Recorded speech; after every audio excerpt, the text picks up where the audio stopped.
Em nome do Pai, do Filho e do Espírito Santo. Amém. Pessoal, hoje eu quero conversar com vocês sobre a oração perfeita.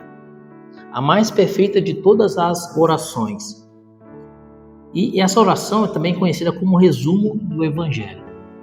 Se você quiser entender o anúncio do reino de Deus, o que Jesus nos propõe, a síntese da proposta de Jesus é essa oração, que é a oração do Pai Nosso. Né? A síntese das Sagradas Escrituras, do Velho e do Novo Testamento, de tudo isso daqui que está escrito, está naquela passagem que um fariseu pergunta para Jesus qual é o maior mandamento. Jesus fala: o maior mandamento é este: ouve Israel, amarás o Senhor Deus de todo o teu coração, com toda a tua alma, com toda a tua força, com todo o teu entendimento. Citando ali Deuteronômio 6, versículo 4. E aí depois Jesus diz: o segundo mandamento é semelhante a este: amarás o teu próximo como a ti mesmo. Aí se resume toda a lei e os profetas. O próprio Jesus disse: nisso se resume toda a lei e os profetas. A lei e os profetas é a Sagrada Escritura. Então Jesus disse que a Sagrada Escritura se resume nesses dois mandamentos: amar a Deus com todo o coração, com toda a alma, com toda a força, com todo o entendimento, e amar o próximo como a si mesmo.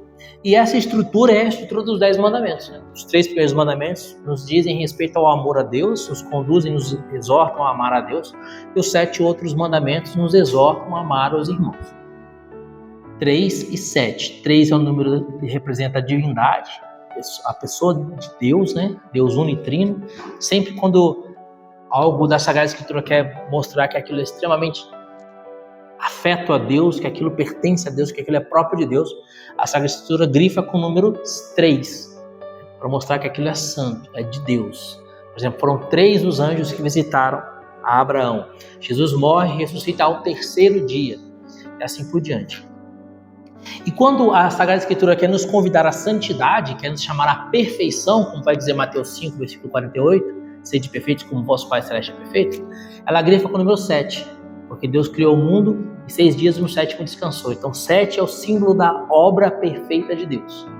Então a exortação à santidade é marcada pelo número 7. E assim são os mandamentos, 10 mandamentos. 3 primeiros, amor a Deus, porque Deus é amor. E os 7 segundos, para sermos perfeitos, temos que amar o irmão, amor ao irmão. O Pai Nosso não é muito diferente, não. O Pai Nosso ele tem um preâmbulo, também chamado de exórdio, que tem 3 grandes mistérios afetos a Deus. O exórdio tem 3 grandes mistérios. Depois desses 3 grandes mistérios do exórdio do Pai Nosso, tem 7 petições, 7 pedidos. Olha como é que Jesus, cada detalhe ele põe a marquinha dele, o carimbo dele, né? Deus põe o carimbo dele em cada detalhe. Então o Pai Nosso, assim como os 10 mandamentos são 3 mais 7, o Pai Nosso também é 3 mais 7. O exórdio, 3 mistérios relativos a Deus. E depois as 7 petições para nos conduzir à perfeição. A gente está falando do Pai Nosso, vamos fazer uma catequese sobre o Pai Nosso, mas é necessário então a gente nos colocar na presença de Deus rezando o Pai Nosso, né? Que é a mais perfeita de todas as orações. Então vamos rezar o Pai Nosso?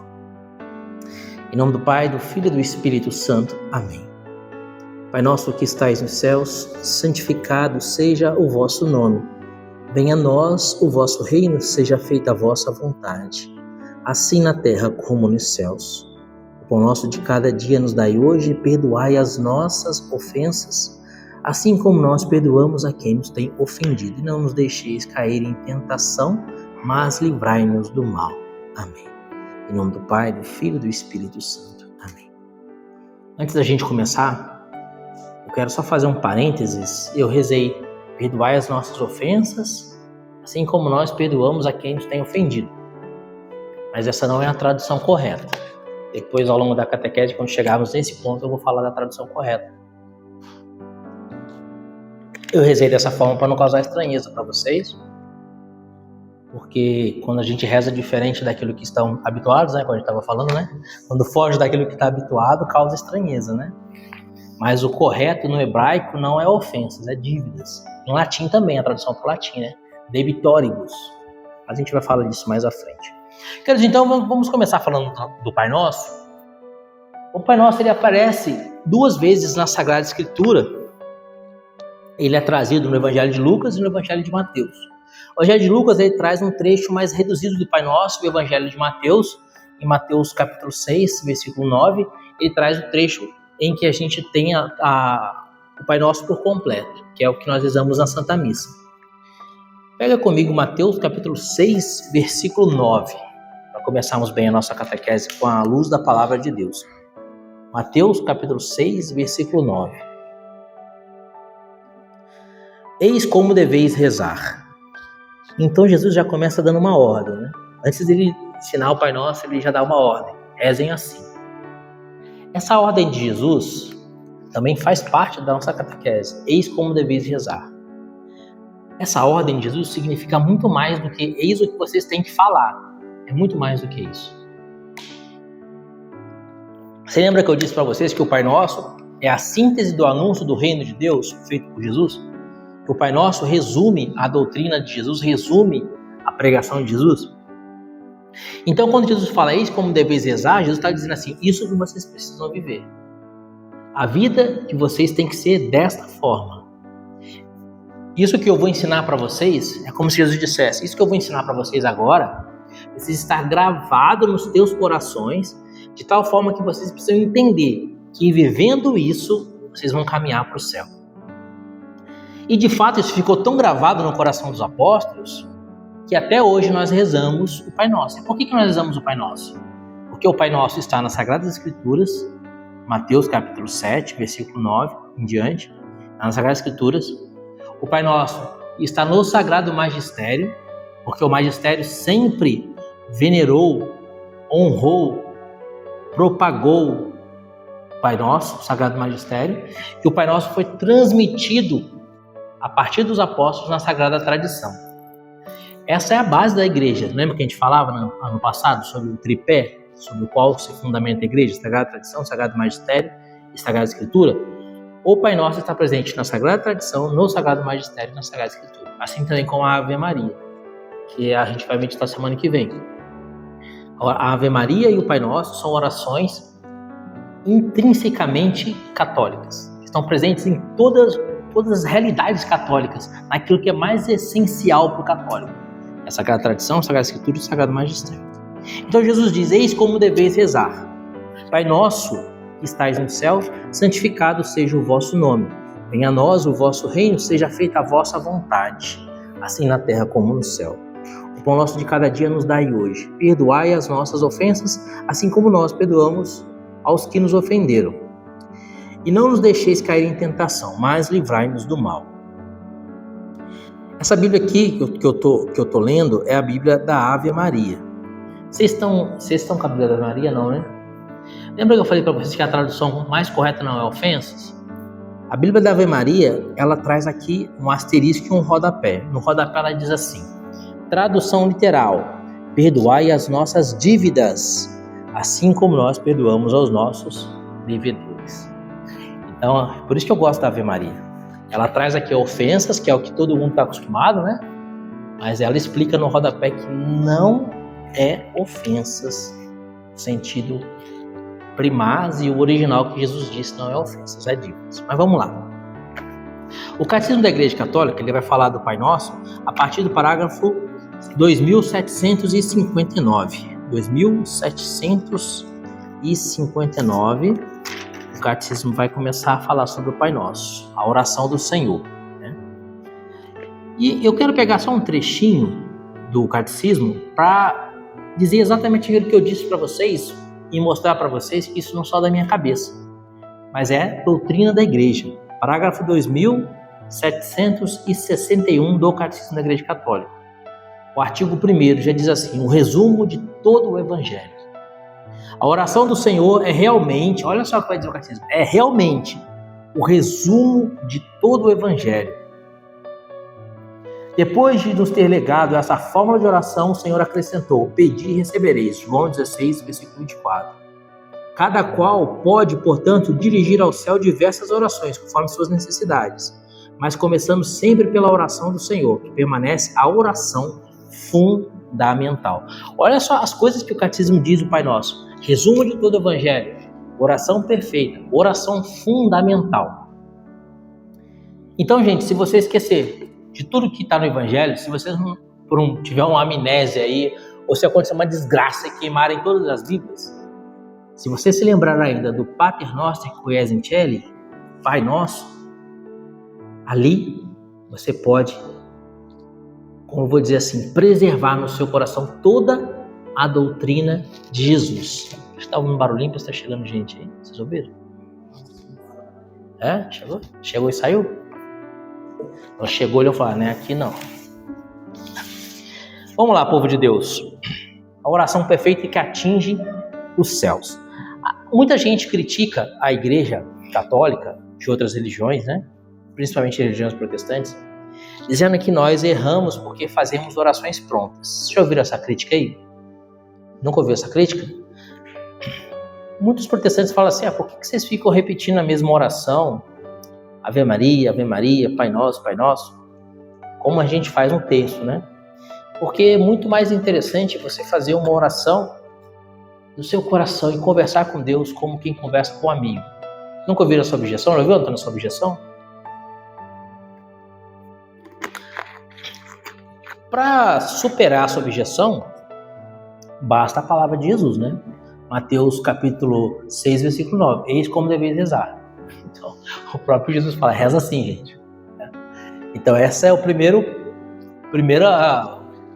arma para desmontar essa objeção. Mas a gente precisa ir um pouco mais além. A gente precisa entender quem é o autor da oração do Pai Nosso, que é o próprio Jesus. E tudo que Jesus faz é bom e perfeito. Assim, a oração do Pai Nosso é uma oração perfeita. Toda oração, ela tem um porquê e um para quê. Qual é o porquê e o para quê de toda oração? Toda oração precisa dar para Deus a glória que lhe é devida.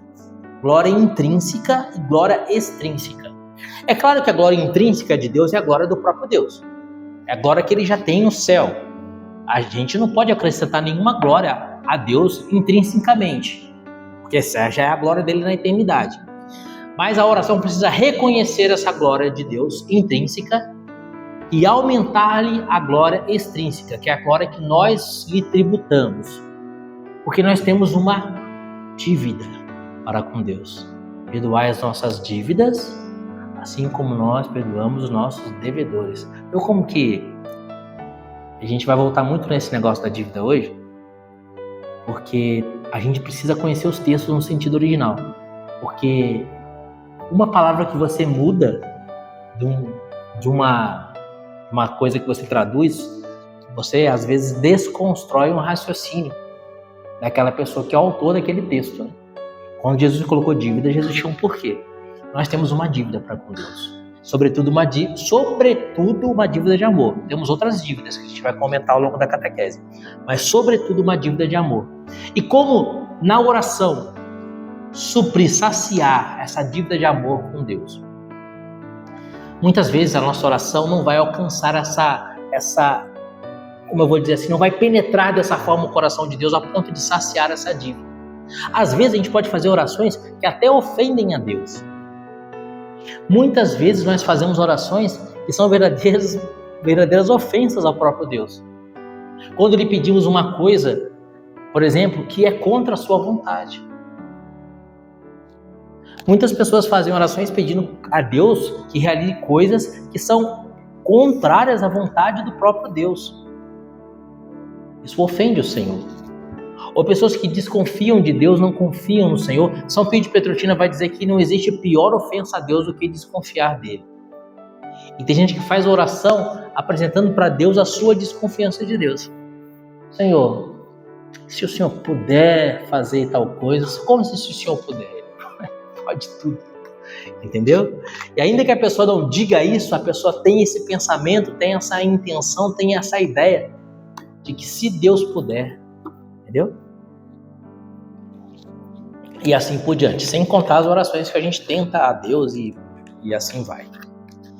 Então, a oração do Pai Nosso é a oração perfeita que atinge o coração de Deus. Tem uma oração chamada Seta de Ouro, que é uma oração que Jesus deu a uma religiosa carmelita, que agora me fugiu o nome dela, em que Jesus dizia que cada vez que se rezasse aquela oração, o o coração dele seria atingido por uma seta de amor que consolaria o coração de Jesus. Eu acho que eu até mandei no grupo um tempo atrás aí essa oração. Mandei semana passada, a seta de ouro. Deixa eu pegar aqui então. Catequese, grupo. Eu mandei semana passada? Achei aqui, ó, a oração seta de ouro. Ela diz assim: o Santíssimo, Sacratíssimo, adorável, incompreensível, inefável nome de Deus, seja sempre santificado, amado, adorado e glorificado no céu, na terra e em todo o universo, por todas as criaturas de Deus e pelo sagrado coração de nosso Senhor Jesus Cristo, no Santíssimo Sacramento do altar. Essa oração foi ditada pelo próprio Jesus. Ele ditou aqui a irmã Maria de São Pedro. Eu abri aqui, estou lendo.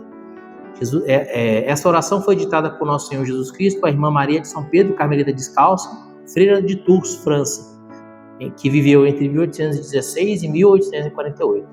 Abrindo seu coração, nosso Salvador, queixando-se das blasfêmias, dizendo que os pecados que mais o ofendem ferem seu coração divino e que são uma seta envenenada são a blasfêmia e a profanação do domingo.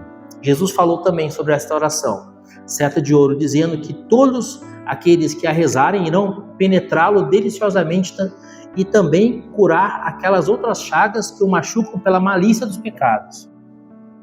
Irmã Maria de São Pedro viu jorrado o Sagrado Coração de Jesus deliciosamente penetrado pela seta de ouro, torrentes de graças para a conversão dos pecadores.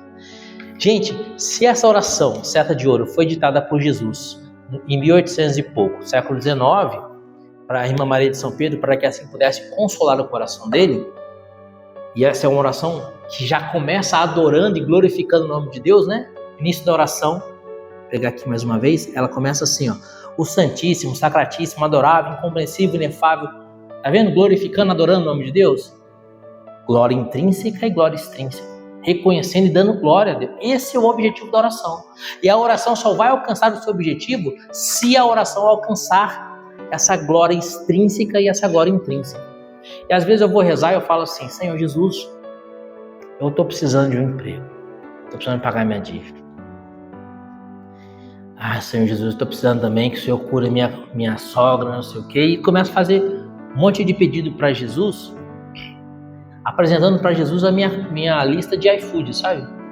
Me dá isso, me entrega isso, me dá aquilo, me dá isso, me entrega. Ou seja, Jesus, faz aqui a minha vontade, faz a minha vontade. Tá vendo que essa é uma oração blasfêmica? Por que essa oração é blasfêmica? Porque essa oração me põe no lugar de Deus. Deus, faz a minha vontade. Pai nosso que está no céu, santificado seja o vosso nome, venha a nós, o vosso reino, seja feita a tua vontade, assim na terra como no céu. Então, precisamos rezar o Pai Nosso. E semana que vem falaremos sobre a Ave Maria.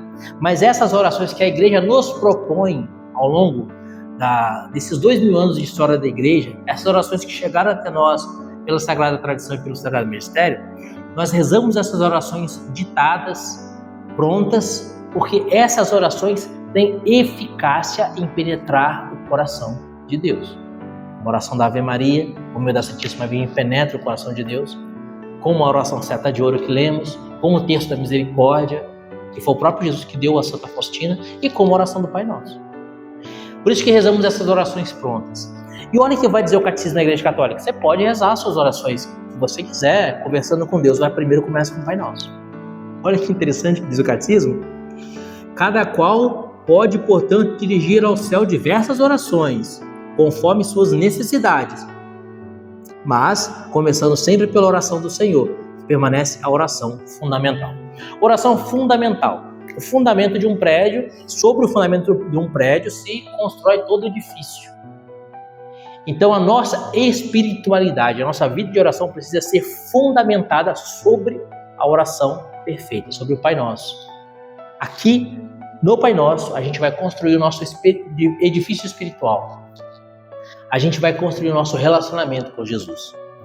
Então, gente, por isso fazemos orações prontas. Como eu dizia, e eu coloquei ali no quadro, o Pai Nosso ele tem um preâmbulo, o exórdio, e nesse preâmbulo exórdio ele tem 3 mistérios. E ele traz 7 pedidos, 7 petições. 3 mais 7. 3. Pessoa de Deus. 7. O convite à santidade. Né? Vamos lá então para o preâmbulo e o exórdio do Pai Nosso. No preâmbulo e exódio do Pai Nosso, nós rezamos assim: Pai nosso, que estais nos céus, santificado seja o vosso nome. A oração começa dizendo: Pai nosso, que estais nos céus. Esse é o preâmbulo: Pai nosso, que estais nos céus. Aí nós temos 3 realidades que nos apresentam a doutrina, a teologia de quem é nosso Deus. O Deus de Abraão, de Isaac, de Jacó. Quem que é o Deus de Abraão, de Isaac e de Jacó? É o Pai nosso que estais nos céus. Primeiro ponto, ele é Pai. Ele é Pai pela ordem da graça e é Pai pela ordem da natureza. Em que sentido? Na ordem da graça, Deus é Pai. Na ordem da natureza, perdão, Deus é Pai, porque Ele é o autor de todas as coisas que foram criadas. Seja no mundo material ou seja no mundo espiritual. Seja no mundo dos anjos, é o mundo espiritual, os anjos, os arcanjos, ou seja, no nosso mundo criado, no universo que nós conhecemos. Ele é o autor de todas as coisas. Não existe nada nesse mundo criado que não tenha sido Deus o seu autor. Por isso podemos dizer que Ele é o Pai pela ordem da natureza. Mas essa oração foi ensinada por Jesus, Deus feito homem, Deus que assumiu a nossa carne humana, através de quem, no sangue derramado na cruz, nós fomos adotados como filhos de Deus pela ordem da graça. E essa adoção é aplicada em nós pelo sacramento do batismo. Quando nós somos batizados, Ele se torna nosso Pai pela ordem da graça. Ele sela em nós uma marca, uma chancela, um carimbo, podemos assim dizer, de que nós lhe pertencemos. O sacramento do batismo é uma consagração a Deus. A principal de todas as consagrações que nós temos é o sacramento do batismo. Quando somos batizados, Ele se torna nosso Pai, porque algo dele está em nós. Assim como em você, no seu corpo, no seu sangue, no seu DNA, tem algo do seu Pai. E às vezes esse algo do seu Pai que está no seu DNA, que está no seu sangue, ele se manifesta no seu fenótipo. Não só no seu genótipo, mas no seu fenótipo. Às vezes o seu rosto é parecido com o rosto do seu pai, às vezes a sua voz é parecida com a voz do seu pai, às vezes o jeito de você falar é parecido com o jeito de falar do seu pai, o jeito de você andar é parecido com o jeito de andar do seu pai. Às vezes a sua atitude, as atitudes que você toma, que você assume na sua vida, são atitudes parecidas com a que o seu pai assumia e adotava. Ou seja, algo do seu pai ficou em você. Algo do seu pai ficou em você. Dessa forma, somos adotados por Deus como filhos pelo sacramento do batismo, porque Ele deixa algo dele em nós, a graça santificante. Algo de Deus está em mim, algo de Deus está em você. Como vai dizer Santo Agostinho de Hipona, falando da sua conversão nas Confissões de Santo Agostinho, Santo Agostinho diz assim, que ele buscou Deus, buscou a verdade em vários locais onde a verdade não se podia encontrar. Depois ele descobriu que a verdade estava dentro dele mesmo. Entrei no meu íntimo sob tua guia e eu consegui, porque tu te fizeste meu auxílio. Entrei e vi a luz brilhante, forte, mortal. Quem conhece a verdade, conhece essa luz. Ó eterna verdade, verdadeira caridade, tu és o meu Deus. Eis que estavas dentro e eu fora. Então Deus marcou a alma de Agostinho. E quando ele entrou dentro da própria alma, ele viu ali Deus. Ele é o nosso Pai. Ele é Pai. Pai nosso. Por que nosso? Por que Jesus não diz meu Pai que está nos céus? Sabe o Henri Cristo? O Henri Cristo, a grande prova de que o Henri Cristo não é Jesus é que ele fala meu Pai. Ele não fala Pai nosso, ele fala meu Pai. Quando Jesus diz Pai nosso, ele quer dizer que ele é o Pai de todo o gênero humano e de todos aqueles que são adotados pelo sacramento do batismo. E se ele é Pai de todos, todos nós somos irmãos. Assim, com a palavra nosso, Jesus está nos exortando aquele segundo mandamento. E o primeiro também. Lembra quando o mestre da lei pergunta para Jesus qual é o primeiro maior de todos os mandamentos? E Jesus diz, o primeiro maior mandamento é esse: amarás o Senhor teu Deus com todo o teu coração, com toda a tua alma, com toda a tua força, com todo o teu entendimento. E o segundo mandamento é semelhante a este: amarás o teu próximo como a ti mesmo. Tudo isso que Jesus falou, ele resumiu em 2 palavras: Pai nosso. Se ele é nosso Pai, E o quarto mandamento diz honrar pai e mãe. Se ele é meu pai, eu preciso amá-lo com todo o coração, com toda a alma, com toda a força, com todo o entendimento. Se ele é pai nosso, então vocês são meus irmãos. Somos todos irmãos. Então eu preciso amá-los como a mim mesmo. Então, dessa única palavra, Pai Nosso, Jesus ensina os 2 mandamentos que resumem toda a Sagrada Escritura. Então a gente pode dizer que a Sagrada Escritura toda, do Gênesis ao Apocalipse, resume em 2 palavras. Pai Nosso. Ele é Pai e somos todos irmãos. Ele é o nosso Pai. 2 grandes mistérios. E o terceiro grande mistério. Pai Nosso que estais nos céus. Ele está nos céus. Mas a gente diz assim, Deus é onipresente, certo? Deus tem 3 grandes atributos. Ele é onipresente, onisciente, onipotente. Onipotente, tudo ele pode, nada lhe é impossível. O próprio anjo Gabriel vai dizer à Santíssima Virgem, no Evangelho de Lucas, capítulo 1, até mesmo Isabel, tua parenta, já está grávida, porque a Deus nada é impossível. A Deus nada é impossível, ele é onipotente, ele é onisciente. O Senhor vai dizer o Salmo, Senhor, eu sei que tu me sondas, sei também que me conheces, se me assento ou se me levanto, quer deitado, quer andando, sabes todos os meus passos. Ele sabe tudo, ele conhece tudo. Ele é onipotente, ele é onisciente, mas também ele é onipresente. O que é a onipresença de Deus? Deus, a teologia vai dizer que Deus sustenta todas as coisas no ser. É como se essa garrafa está sendo sustentada pela minha mão.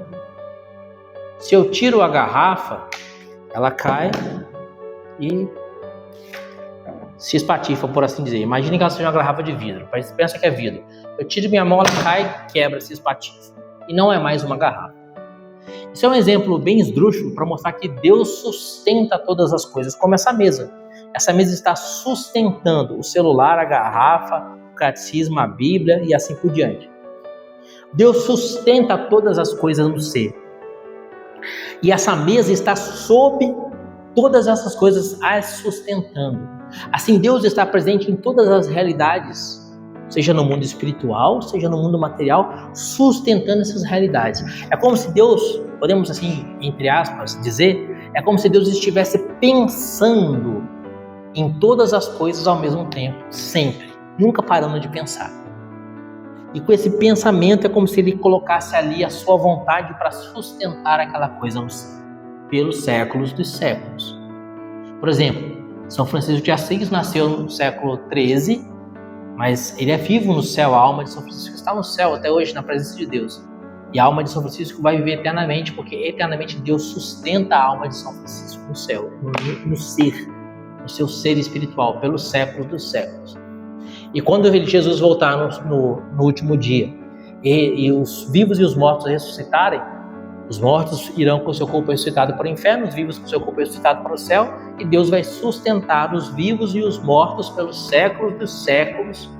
Os vivos e os mortos, eu quero dizer, os vivos da vida eterna, os salvos, e os mortos da morte eterna, os condenados, pelos séculos dos séculos no ser, com o seu corpo ressuscitado. E assim, para que isso aconteça, ele precisa estar presente, a mão presente embaixo da garrafa. Se Deus está presente em tudo, em todos os lugares, como que a gente pode dizer, Pai Nosso que estais nos céus? O raciocínio humano comum seria dizer assim, se eu estou nessa sala, eu não estou no banheiro. Se eu estou no banheiro, eu não estou na cozinha. E assim por diante. Só que Deus não é assim, né? Deus é onipresente, Ele está em todos os lugares, mas podemos dizer assim, que por excelência Ele está nos céus. Como assim por excelência? Tudo bem? Por excelência Ele está nos céus. O que significa dizer isso? Significa dizer que os céus é a felicidade de estar mergulhado no próprio Deus. É a presença de Deus e a experiência íntima com Deus. E quando Jesus nos ensina a dizer Pai Nosso que está nos céus, Jesus está querendo dizer que há uma felicidade eterna. Conforme vai dizer o Apocalipse 21, que Deus enxugará todas as lágrimas dos seus olhos. Eu vou até pegar aqui o texto do Apocalipse 21. Olha que interessante. Apocalipse 21. O vencedor herdará tudo isso. Eu serei o seu Deus e ele será o meu filho. Lembra do Pai Nosso? Eu serei o seu Deus e ele será o meu filho. Versículo 4. Versículo 3.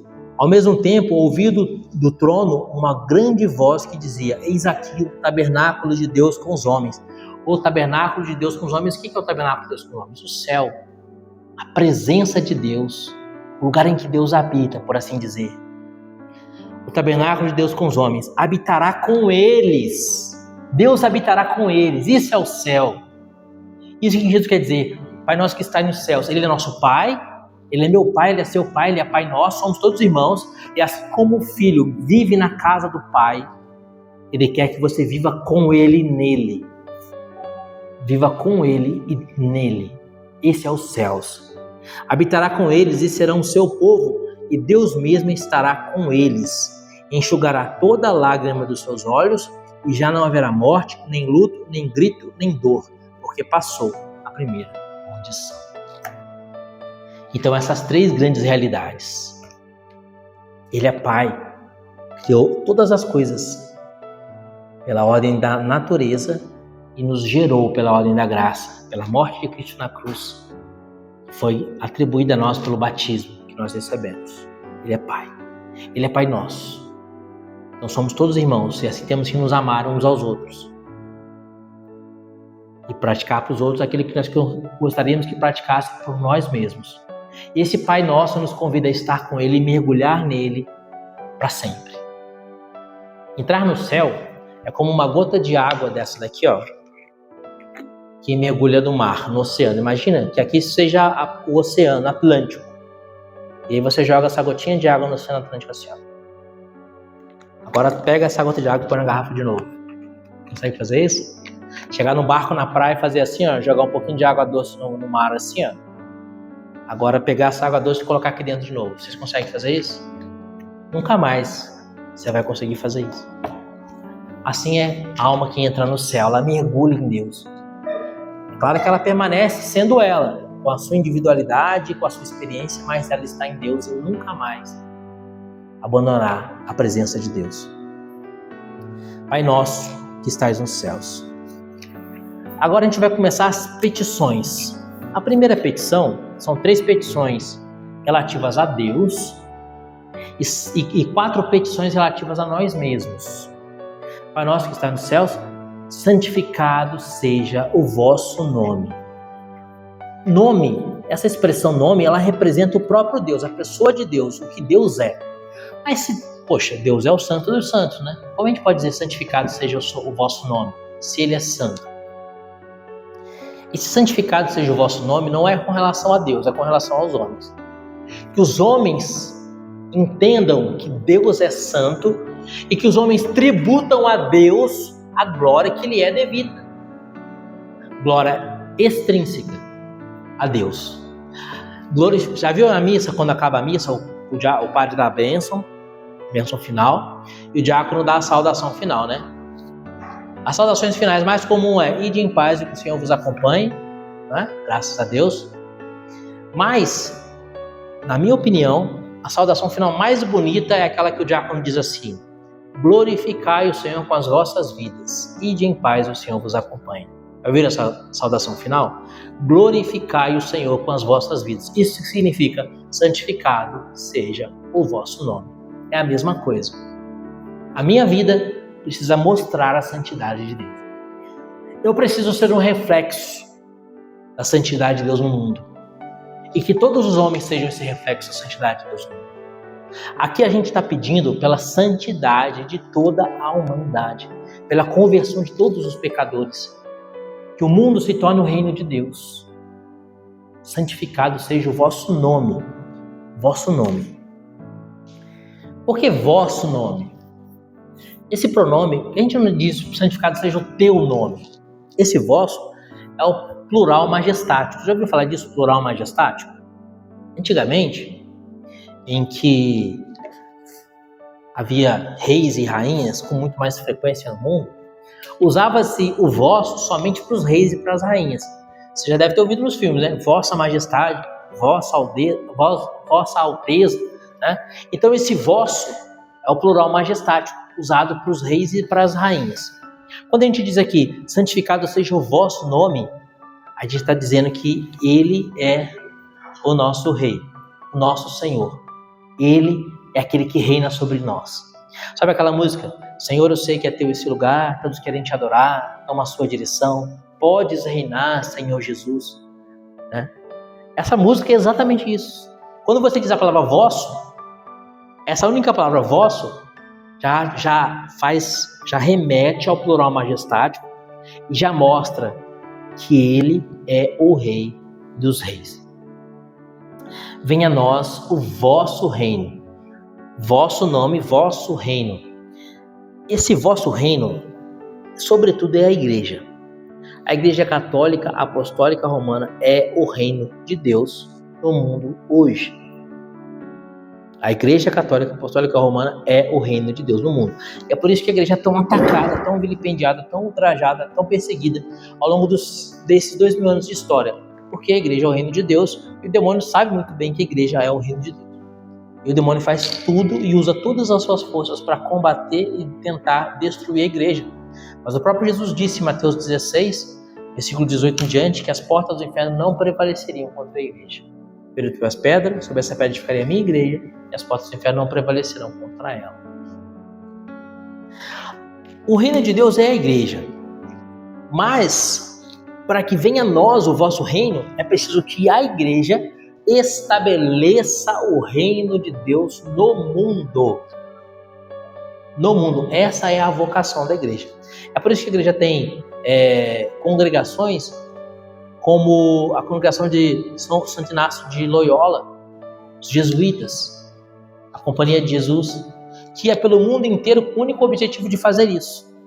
Venha a nós o vosso reino, de transformar o mundo e trazer o mundo para Jesus, para fazer o reino de Deus no mundo. É por isso que São José de Anchieta saiu adolescente lá na Europa.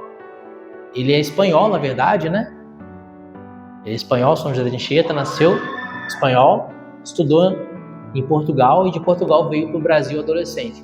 Por que São José de Anchieta veio para o Brasil adolescente, ainda seminarista? Para que o reino de Deus fosse estabelecido no coração dos indígenas. Venha a nós o vosso reino. É um pedido de conversão por todos os pecadores. Quando a gente diz isso, a gente está rezando para que a igreja se estabeleça no mundo, para que a glória de Deus seja manifestada pela liturgia e pela doutrina católica, e que todos os homens se convertam ao catolicismo.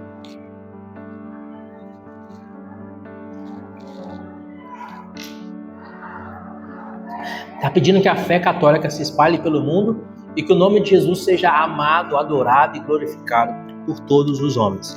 Seja feita a vossa vontade, assim na terra como no céu. A gente pedir para Jesus fazer a vontade dele, às vezes parece uma coisa meio sem lógica, né? Para que Deus faça a vontade dele. Afinal, ele é onipotente, ele tudo pode. Se ele tudo pode e é a vontade dele, é claro que ele vai fazer a vontade dele. Mas quando a gente reza, seja feita a vossa vontade, assim na terra como no céu, a gente está mais uma vez fazendo eco ao pedido anterior. A gente está pedindo que na terra seja feita a vontade de Deus. O que significa isso? Que as leis, que os costumes, que a moral da sociedade se amolde à lei, os costumes e a moral de Deus. Por exemplo, muitos países estão fazendo uma verdadeira chacina, um verdadeiro genocídio, aprovando o aborto. Muitos países estão cometendo um verdadeiro genocídio. Quando a gente reza, seja feita a vossa vontade, assim na terra como no céu, a gente está rezando exatamente para essas situações. Para que Deus reine no mundo, para que Deus reine nas leis, para que Deus reine na sociedade, para que Deus reine nos costumes. Esses 3 pedidos são relativos a Deus, né? Seja feito, santificado seja o vosso nome, venha a nós o vosso reino, seja feita a vossa vontade, assim na terra como no céu. Esses 3 pedidos são feitos relativos a Deus. Agora, Jesus vai nos ensinar 4 clamores, 4 pedidos, 4 petições relacionadas à nossa vida, para que a gente tenha condições de estabelecer esse reino de Deus. A primeira parte da oração, ela nos mostra que Deus é nosso Pai, que nós somos seus irmãos, que Ele precisa reinar no mundo. E a segunda parte são coisas que nós pedimos para Deus, que pedimos ao Senhor para que Ele nos ajude a promover o reino dele no mundo. O pão nosso de cada dia nos dai hoje. O que é o pão nosso de cada dia? Que pão nosso é esse? Primeiro, quando você pede o pão nosso, você não está pedindo somente por você. É pão nosso. Estou pedindo pão para mim, mas eu também estou pedindo para você. Afinal de contas, eu não quero que Jesus reine sobre o mundo, em todos os lugares. Então esse pão precisa estar presente na minha vida e esse pão precisa estar presente na vida de todos os seres humanos. E que pão é esse? É o pão material? É o alimento do corpo? Também é o alimento do corpo. Quando a gente diz o pão nosso de cada dia, a gente está pedindo o necessário para a nossa subsistência. O que é necessário para a sua subsistência? Comida, casa, um trabalho e assim por diante. Então, quando você diz o pão nosso de cada dia nos dai hoje, você está pedindo a Deus que te dê um emprego, você está pedindo a Deus que te dê a alimentação necessária e assim por diante. O pão nosso. Você já leram um livro da Glória Apollo, em que ela conta a experiência dela após a morte? Já leram ou não? Nunca leram? O livro chama Da Ilusão à Verdade. A Glória Apollo é uma senhora colombiana, ainda hoje é viva. Vou pegar aqui na internet o livro e vou mandar no grupo aí para vocês verem. Da Ilusão à Verdade. PDF. Nossa, tá R$ 9,36 na Amazon. Eu vou mandar para vocês aí, depois vocês conheçam esse livro. Um livro muito bom. Agora, a Paula é uma senhora colombiana. Ela era dentista e vivia uma vida católica mais ou menos. Sabe aquela católico mais ou menos? Católico light, sem calorias? Ela não concordava com algumas coisas que a igreja ensina, mas se dizia católica. Por exemplo, usava o DIU, que é proibido pela igreja, que é um método abortivo e assim por diante. Mas se dizia católica. E um dia, ela estava na faculdade em que ela dava aula, era professora universitária de odontologia, estava chovendo, um relâmpago caiu e a matou. Ela morreu. Já ouviu essa história? E ela foi julgada e foi condenada ao inferno. E aí ela pede a Deus mais uma chance, Nossa Senhora intercede por ela e Deus dá mais uma chance para ela, ela ressuscita. E quando ela ressuscita, ela entende que Deus estava lhe dando mais uma chance. E aí ela se converte e até hoje ela faz missões pelo mundo inteiro, pregando sobre essa experiência que ela teve de ser julgada e ter sido condenada ao inferno. E esse livro aqui, Da Ilusão à Verdade, ela traz os detalhes do julgamento eterno e quais foram os motivos que a condenaram ao inferno. Esse livro é um livro muito bom. E é um livro bem curto e fácil de ler. Por que eu estou falando isso? O pão nosso de cada dia nos dai hoje. Ela pediu a Deus um carro. E ela pediu a Deus na oração dela um carro. E Deus mostra isso no julgamento dela. E Deus deu a ela um carro. Quando ela recebeu o carro que Deus tinha dado para ela de presente, ela conseguiu comprar o carrinho dela. Algum tempo depois, alguns meses depois, ela estava reclamando do carro. O carro era velho, o carro não tinha ar-condicionado e não sei o quê. E aí, no julgamento final, Deus cobrou isso dela. Assim, eu te dei um carro, você não me agradeceu e ainda ficou reclamando do carro que eu te dei, pela minha misericórdia. Ela precisava de um carro, Deus deu a ela um carro e era o necessário. Só que a gente não está acostumado com o necessário. Sabe por quê? Porque somos idólatras. Por isso que nós queremos o supérfluo. Nós achamos que a felicidade está nas coisas. Nós achamos que a felicidade está num Corolla, e aí eu compro um Corolla, e aí já passa um mês eu já não quero aquele Corolla, porque já lançaram um outro mais bonito, sei lá, um outro Honda, outro carro, uma BMW, sei lá, e assim por diante.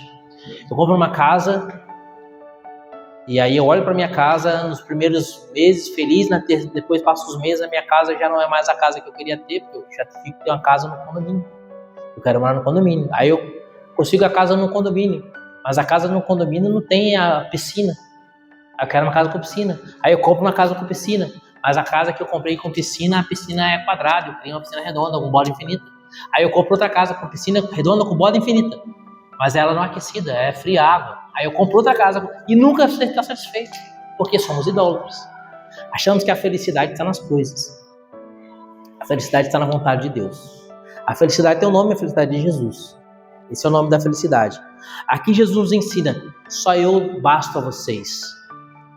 Contentem-se com o que vocês precisam para o seu dia a dia, nas coisas materiais, e busquem a felicidade em mim, não nas coisas que passam. O pão nosso de cada dia nos dai hoje. É o pão material nesse sentido, mas sobretudo o pão nosso de cada dia é o pão espiritual, é o pão dos anjos. O pão dos anjos em duplo sentido. O pão dos anjos no sentido eucarístico, o pão nosso de cada dia nos dai hoje, lembrando que a gente precisa ter comunhão diária. A cada dia nós precisamos receber Jesus no tão sublime sacramento do altar. Como ele mesmo vai dizer em João 6,48, eu sou o pão da vida, vossos pais no deserto comeram maná e morreram, quem comer desse pão viverá eternamente, porque o pão que eu hei de dar é minha carne para a vida do mundo. Precisamos receber o pão da Eucaristia com frequência, porque quem recebe o pão da Eucaristia tem a vida eterna, quem comer deste pão viverá eternamente. Se comerdes a carne do Filho do Homem e beberdes seu sangue, tereis a vida em vós, e eu ressuscitarei no último dia. Olha as promessas que Jesus faz com relação à Eucaristia. O pão nosso também é o pão dos anjos, a Eucaristia. E o pão nosso também é a graça atual santificante. Então esse pão nosso também é a graça que a cada dia Deus derrama sobre a sua alma, para que naquele dia você faça a vontade dele, para que naquele dia você seja fiel. Por isso que você reza de manhã o Pai Nosso, você está pedindo esses três pães, ou pães, né? Pães não existe, né? Esses 3 pães espirituais. Aquilo que você precisa para viver aquele dia. O Santíssimo Sacramento do altar. E a graça santificante. O pão nosso de cada dia nos dai hoje. Porque cada dia. Quando o povo de Deus saiu do deserto, saiu do Egito, rumo à terra prometida e caminhou 40 dias no deserto, Deus fazia a cada dia cair sobre eles o maná, e eles tinham que colher o maná a cada dia. Se eles guardassem o maná, para o outro dia o maná apodrecia.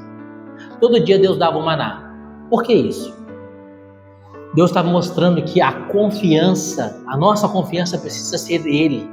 Nós temos que depositar em Deus a nossa confiança, não no nosso estoque de maná. Se eu estocar maná, ele vai apodrecer. Então eu preciso confiar em Deus. Para aquilo que eu preciso, para aquilo que eu viverei amanhã, para aquilo que eu farei daqui 10 anos, seja o que for, a minha confiança precisa estar em Deus e não nas coisas. O pão nosso de cada dia, Senhor, me dá o pão para hoje, a graça santificante para hoje. Como dizia Santa Teresinha, né? Para amar-te, oh meu Deus, eu só tenho hoje. Me dá a graça para ser santo hoje, me dá o Santíssimo Sacramento hoje, e para que eu viva nesse mundo e faça a sua vontade, me dá o necessário para hoje. Para amanhã eu confio a sua misericórdia. E o pão nosso de cada dia nos dai hoje, essa palavra hoje, ela traz também esse espírito de desapego, né? Que a gente precisa colocar nossa confiança em Deus e não nas coisas, mas ela também traz a ideia de que hoje eu preciso ser santo. Hoje, não amanhã, hoje. O ontem não existe mais, o amanhã talvez não exista, talvez eu nem esteja vivo amanhã, eu só tenho hoje. Para amar-te, ó meu Deus, só tenho hoje. Santo Expedito, quando queria se converter, o demônio ficava colocando no coração do Santo Expedito: amanhã você vai lá, amanhã você se confessa, amanhã você abandona esse pecado. Até que Santo Expedito uma vez tomou a resolução e falou assim: não, hoje, agora, vou me converter agora, hoje. Por isso que ele é o santo das causas urgentes, hoje. E ele traz a imagem dele, ele pisando num corvo, escrito cras é amanhã em latim, né? Ele traz uma cruz dizendo odie, hoje, é agora, só tem hoje, amanhã não existe. O cras é uma ilusão do demônio, não existe, é hoje. Perdoai as nossas ofensas, assim como nós perdoamos a quem nos tem ofendido. Eu falei para vocês que o original é perdoai as nossas dívidas, assim como nós perdoamos nossos devedores. Em latim, a gente reza assim: Pater noster qui es in celis, sanctificetur nomen tuum, adveniat regnum tuum, fiat voluntas tua, sicut in cielo et in terra. Pane nostrum quotidianum da nobis hodie, et dimitte nobis debita nostra, sicut nobis debitimus debitoribus nostris. Perdoai as nossas dívidas, assim como nós perdoamos a quem os nossos devedores. Que dívida é essa que a gente pede a Deus que nos perdoe? É a dívida que a gente tem, sobretudo, por conta dos nossos pecados. Como assim, Fábio? Dívida por conta dos nossos pecados? Vocês lembram que existe o purgatório, né? Por que existe o purgatório? Quando a gente morre confessado, reconciliado com Deus, morremos em estado de graça. Só que pecamos. Imagine você uma pessoa que adulterou, um homem que adulterou e saiu com uma prostituta e contraiu AIDS. Ele se arrepende, ele se confessa, ele é absolvido. O pecado do adultério não existe mais, se arrependeu. Se confessou, recebeu o sacramento da penitência, não existe mais. Ele vai na esposa dele e fala: eu adulterei, eu contraí AIDS, você me perdoa? A esposa perdoa ele. Foi perdoado por Deus, foi perdoado pela esposa, mas continua com AIDS. É a consequência do pecado. A consequência do pecado.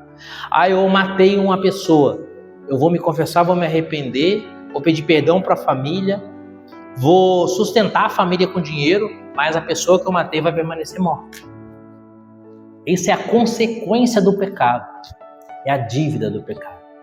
Então, quando nós pecamos, nós contraímos uma dívida com Deus. Essa dívida pode ser paga aqui na terra, por meio de sofrimentos, por meio de penitências, ou até mesmo por meio de indulgências. Então, a igreja é tão misericordiosa que ela nos dá indulgências. E às vezes fácil de receber indulgência, né? Se você reza um terço em família e depois do terço reza pelo Papa, Pai Nosso, Ave Maria em Glória, você já ganha uma indulgência para pagar a sua dívida. Se você faz um jejum, isso satisfaz a justiça de Deus. Entendeu? Paga a sua dívida. Se você dá uma esmola, isso satisfaz a justiça de Deus e paga a sua dívida. Então tem práticas indulgenciáveis que satisfazem a consequência do nosso pecado. Fazendo práticas que recebem indulgência, sofrendo a cruz com paciência. Por isso que quando a cruz nos visita, isso é misericórdia de Deus. Se estamos passando pela cruz, estamos sofrendo, Deus está usando de misericórdia para conosco. Porque é melhor sofrer aqui um pouco nessa terra do que sofrer eternamente no inferno. Então Deus está usando de misericórdia conosco. Então a nossa dívida é perdoada pela indulgência, pelo sofrimento, pela penitência. Mas se pecamos e não satisfazemos nosso pecado, vamos para o purgatório. Estamos na amizade com Deus, estamos em estado de graça, confessados, morremos. Não satisfizemos as consequências do nosso pecado, vamos para o purgatório. Uma vez um homem perguntou para o Padre Pio assim: Padre Pio, eu queria saber onde está a alma do meu pai. Ele tinha certeza que o pai dele estava no céu. O Padre Pio rezou e falou assim: a alma do seu pai está no purgatório. Ele falou assim: mas Padre Pio, já tem muitas décadas que meu pai faleceu. E o Padre Pio falou assim: meu filho, diante de Deus tudo se paga. Diante de Deus tudo se paga. Tudo. Você falou mal de alguém, é pecado. Isso vai trazer uma consequência e você vai ter que pagar essa consequência de ter falado mal de alguém. Vai ter que pagar isso. Tudo se paga. Como nós somos devedores. Quantas dívidas nós contraímos com Deus hoje, não é? Nesse dia de hoje, a gente já acorda de manhã já contraindo dívidas. A gente vai comer um misto quente, já peca pela gula e já contrai uma dívida. Perdoai as nossas dívidas, assim como nós perdoamos nossos devedores. Aí Jesus mostra, entre aspas, o pulo do gato. A caridade perdoa uma multidão de pecados. Quem disse isso foi Tobias, o filho dele Tobit. A caridade perdoa uma multidão de pecados. Então, se você é misericordioso com seu irmão e o perdoa, isso, sobretudo, quita a sua dívida para com Deus. A penitência quita a dívida, o sofrimento quita a dívida, a indulgência quita a dívida, mas o amor é o melhor meio de quitar a dívida. E qual é o melhor meio de amar, se não oferecer ao irmão aquilo que ele não merece receber? Isso é ser misericordioso. Bem-aventurados os misericordiosos, porque alcançaram misericórdia, disse Jesus no Sermão da Montanha, Mateus 5. E aqui ele nos ensina esse mistério: perdoai as nossas dívidas, assim como nós perdoamos os nossos devedores. Então, se alguém te deve, perdoe essa dívida. Seja misericordioso. Perdoe aqueles que te prejudicaram de alguma forma, seja materialmente, seja espiritualmente, seja o que for. Perdoa. Perdoa. Reza por aquela pessoa. Reza por aquela pessoa. Porque também nós devemos muito para Deus.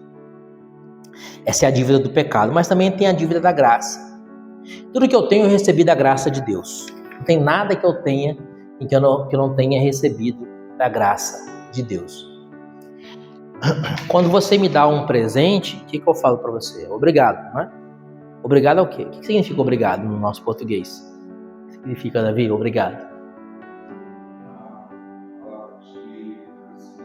Palavra de agradecimento. Mas olha o radical da palavra. Obrigado. Obrigação. Estou obrigado a te retribuir. Tenho uma dívida com você. Você me deu esse celular? Obrigado, Davi. Eu estou obrigado a te retribuir. É uma obrigação, uma dívida. Por isso que Deus nos dá tantas coisas. Obrigado, Jesus, pelas suas bênçãos. Obrigado. Estou obrigado a retribuir. E como que eu vou retribuir? Com uma vida de santidade. Se você não vive uma vida de santidade, você está devendo para Deus. Nós somos obrigados a retribuir tantas bênçãos que Deus nos dá. E retribuímos essas bênçãos com vida de santidade. Entendeu? Então as nossas dívidas são essas, sobretudo essas duas dívidas, a dívida do pecado e a dívida da graça. Quando nós pecamos, contraímos uma dívida com Deus que vamos ter que pagar, seja aqui ou seja no purgatório, Deus o livre no inferno. Mas também quando recebemos graças, somos obrigados a retribuir esse favor a Deus com uma vida de santidade. E não nos deixeis cair em tentação. Não nos deixeis cair em tentação, não nos deixe ser tentados. Queridos, por que a gente pede a Jesus que não nos deixe cair em tentação? Seria melhor pedir que o demônio nem se aproxime de nós, nem nos tente? Imagine você, teve Olimpíadas agora, né? Para que a pessoa conquistasse a medalha de ouro no esporte olímpico lá, imagina um atletismo lá, maratona, 42 quilômetros, né? Maratona. Para conquistar a medalha de ouro, o cara tem que correr 42 quilômetros e tem que chegar na frente dos outros, né? Ele tem que correr todos os 42 quilômetros e tem que chegar na frente de todos os outros atletas. Então ele merece a medalha de ouro. Mas ele deve passar por uma prova. A prova que é a maratona. E aí ele merece a medalha de ouro. Queridos, Deus não permitiria o mal se desse mal não soubesse tirar um bem maior. Quem vai dizer isso é Santo Agostinho de Hipona. Quando Deus nos permite ser tentados, Ele não nos permite ser tentados de maneira superior às nossas forças.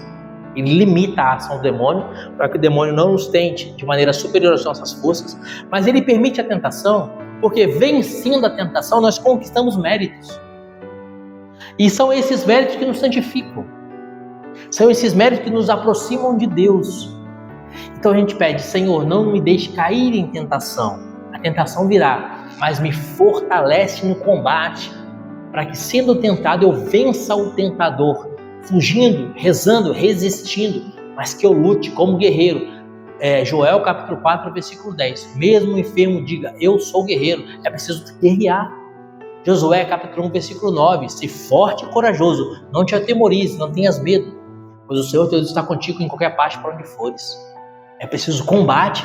Jesus disse: o reino dos céus são dos violentos. É preciso violência, é preciso guerra. Mas guerra e violência contra a tentação, contra o demônio. Isso vai gerar méritos em nós. São Francisco de Assis uma vez foi tentado na sua castidade.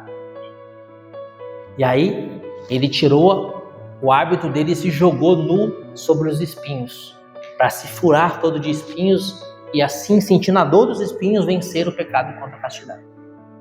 Quando ele se jogou nu sobre os espinhos caíram daquela roseira, e até hoje em Assis, naquele local, nasce uma roseira que não tem espinhos. Isso assim Deus quis mostrar um mérito de Francisco, que queria dilacerar sua carne para vencer a tentação. Isso traz mérito, isso santifica. Isso que é o processo de santificação. É como um músculo. Como que você vai crescer o seu bíceps se você não faz treino de bíceps? Você precisa submeter o seu bíceps a uma prova. E aí, conforme você vai submetendo o seu bíceps à prova, o bíceps vai ficando mais forte. Essa, entre aspas, musculação espiritual que Deus permite que aconteça quando a gente é tentado, é para nos fazer mais fortes, é alcançarmos graças diante de Deus. Mas livrai-nos do mal. Que mal é esse? São os acidentes, o desemprego, as doenças. Que mal que é esse que a gente pede que Deus nos livre do mal? Também pode ser esse tipo de mal de acidente, de doença, de desemprego e etc. Mas a gente sabe que tudo concorre para o bem dos que amam a Deus. Romanos 8, 28. Se tudo concorre para o bem dos que amam a Deus, às vezes até um acidente pode concorrer para o meu bem. Por exemplo, você sabia que você tiver uma bolha no pé pode salvar a sua vida? Já pensou nisso? Pensou nisso? Uma bolha no pé pode salvar a sua vida? Vou te contar uma historinha. Hoje é dia 13 de setembro, né? Essa semana foi 11 de setembro, antes de ontem. 11 de setembro caiu as Torres Gêmeas nos Estados Unidos. Tem umas histórias legais de pessoas que deveriam estar nas Torres Gêmeas e morrer naquele dia, mas que não estiveram nas Torres Gêmeas. E é interessante o porquê que eles não estavam nas Torres Gêmeas. Um deles é uma pessoa que saiu de casa bem e estava caminhando para o trabalho. O sapato que ele sempre usava, normalmente sempre usava aquele sapato, o sapato começou de repente a machucar o pé daquela pessoa e ela caminhando para ir para o trabalho, o sapato machucando o pé da pessoa, até que ela sentiu tanta dor, tanto incômodo no pé que tirou o sapato para ver que tinha dado uma bolha no pé dela. Ela precisou passar numa farmácia para fazer um curativo e se atrasou. E os aviões bateram nas Torres Gêmeas e caíram. Se não fosse a bolha no pé, a pessoa teria morrido nas Torres Gêmeas. Às vezes uma bolha no pé pode salvar. Livrai-nos do mal. Então, às vezes, Deus até mesmo permite um pequeno mal, que é uma bolha no pé, para te evitar um mal maior. Eu estou saindo para viajar para Ubatuba, o carro zerou a bateria.